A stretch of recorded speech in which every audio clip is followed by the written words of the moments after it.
Well, here I am, finally, first day, day number one, episode one, and looking forward to some visitors. Well, my name is Larry. My students know me as Teacher Larry. I teach English down in Mexico or over in Mexico, depending on where you're viewing me from. And I'm near the capital city, Mexico City. It's the name of the place that I reside in is called Pachuca. Um, Pretty much, I've been teaching English for 20 years, ever since 2005, uh, starting on the actual date, the 20th of July, is when I entered into the ESL field, teaching English to learners of other languages.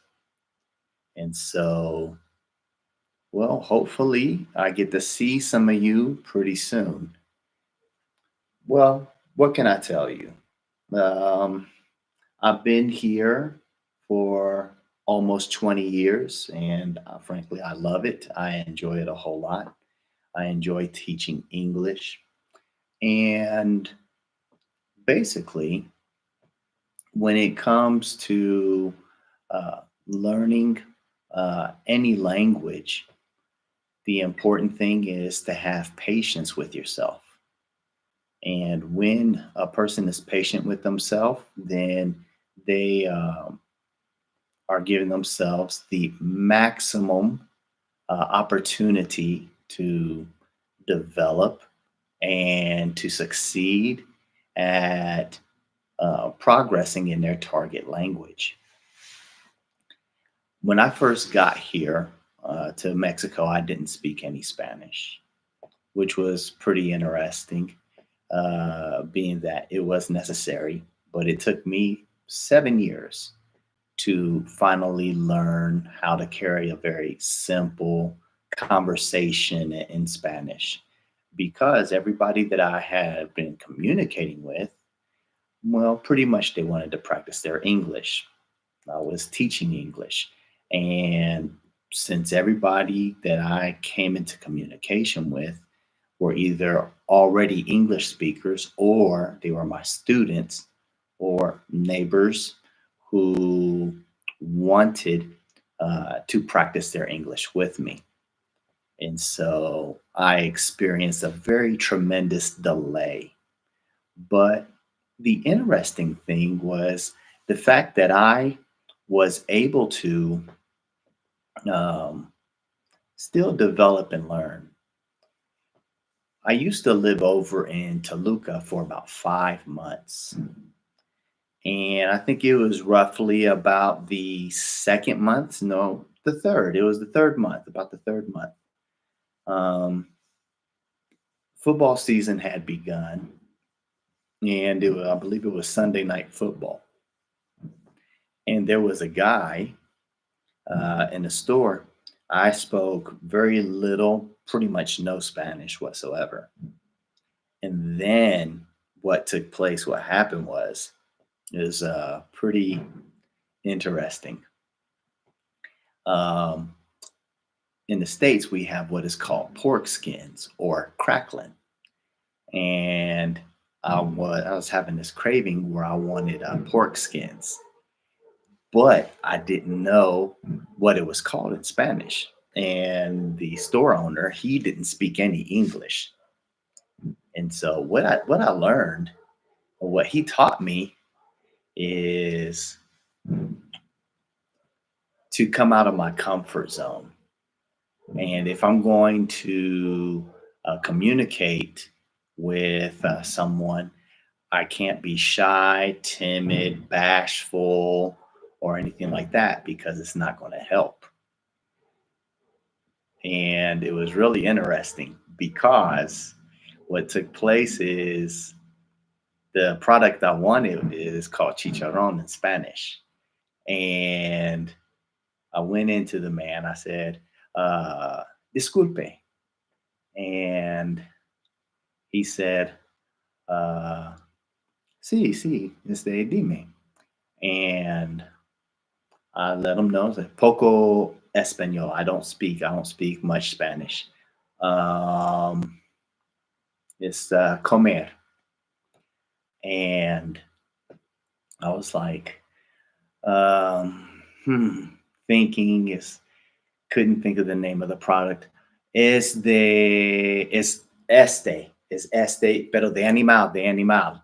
Um, es duro. Um, it's not papas. It's not chetos. It's not Doritos, pero es de animal. Ah, he said, oh, de puerco, chicharrón. I was like, yeah. Oh, they. And when he did that gesture, that was hilarious for me. I kept my composure. I didn't laugh at him and stuff.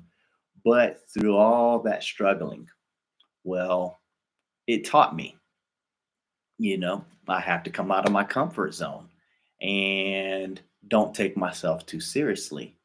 And so, why am I sharing this particular experience? Well, it's because of learners like yourself.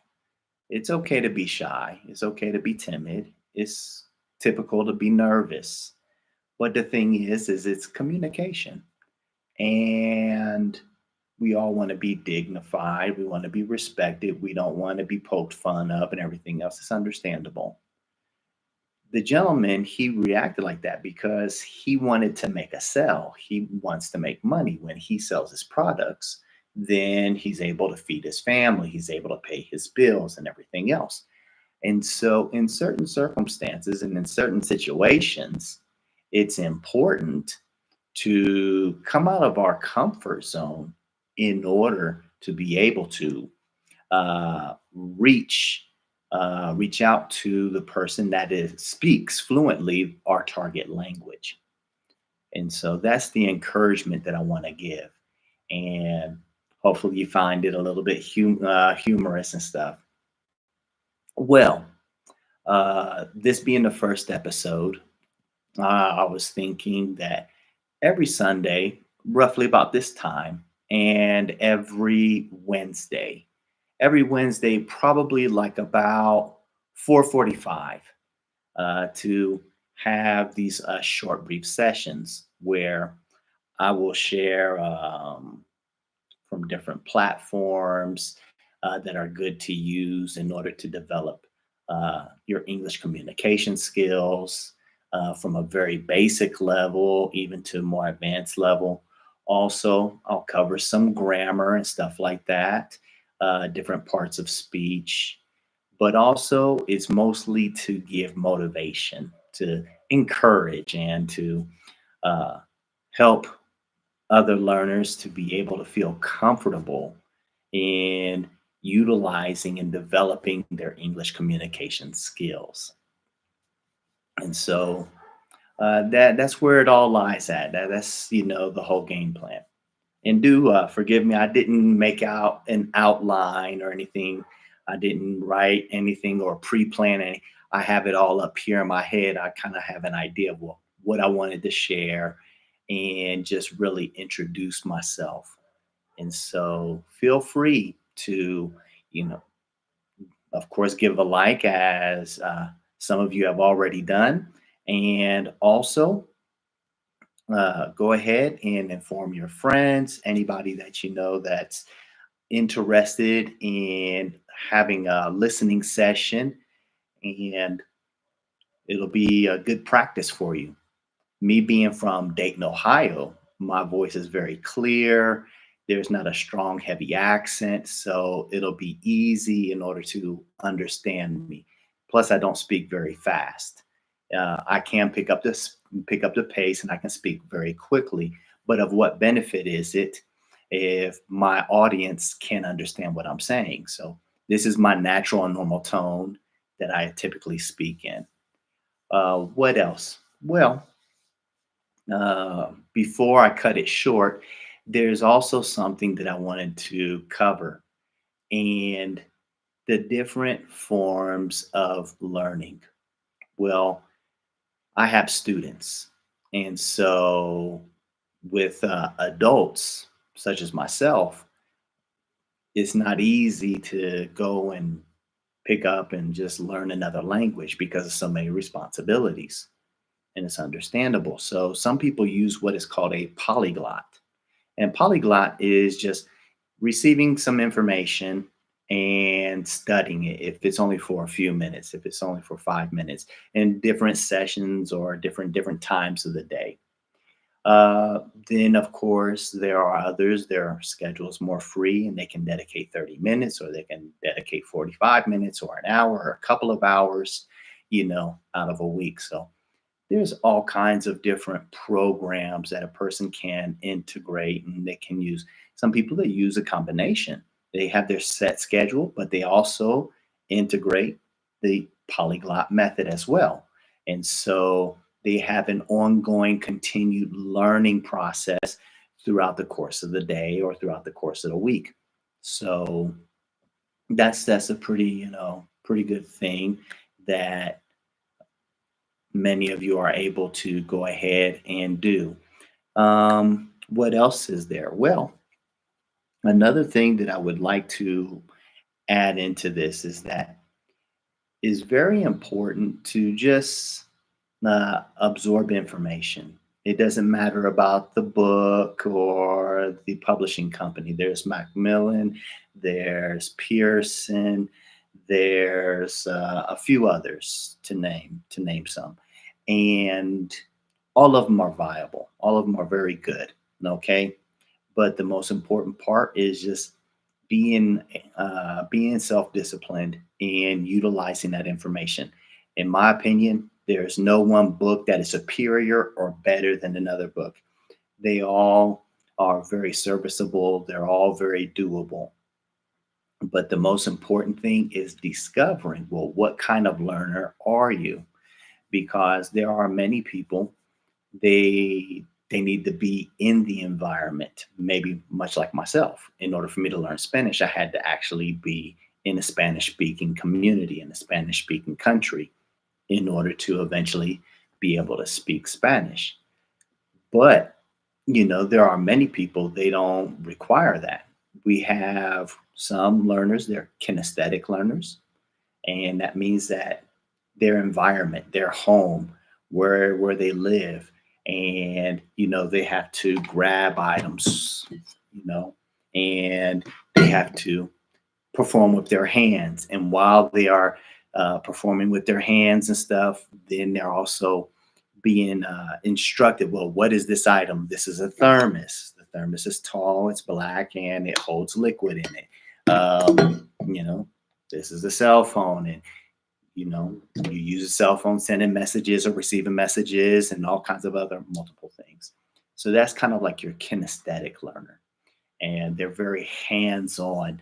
They eyes, ears, their hands, so they're really involved in touching and grabbing different items and stuff. And that's part of their learning process.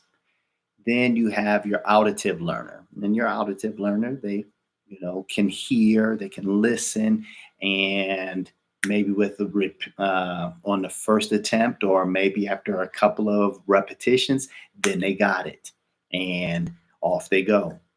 And then you have your visual learners, and they need a whiteboard and they need to see, and something is up there. There's some pictures, images, or it's a video, and yeah, then they got it.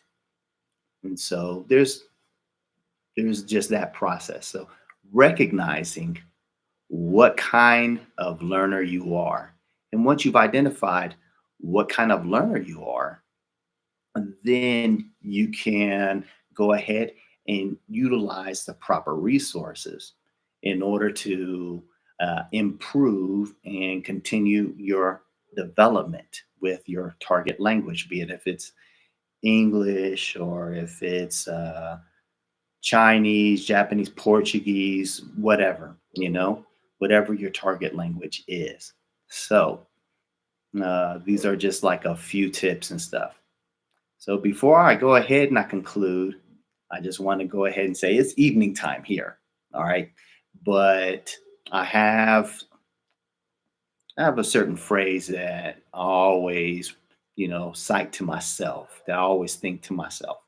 And I always say, hey, make every day a great day.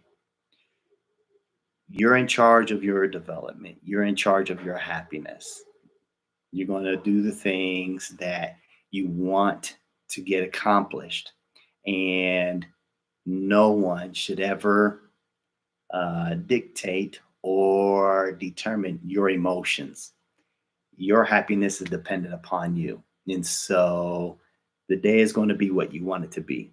It can be very successful, it can be extremely enjoyable as long as you make that decision. Okay. And that's something that I live by. So it's a real pleasure. So great to be able to share this moment with you, and feel free to come back again.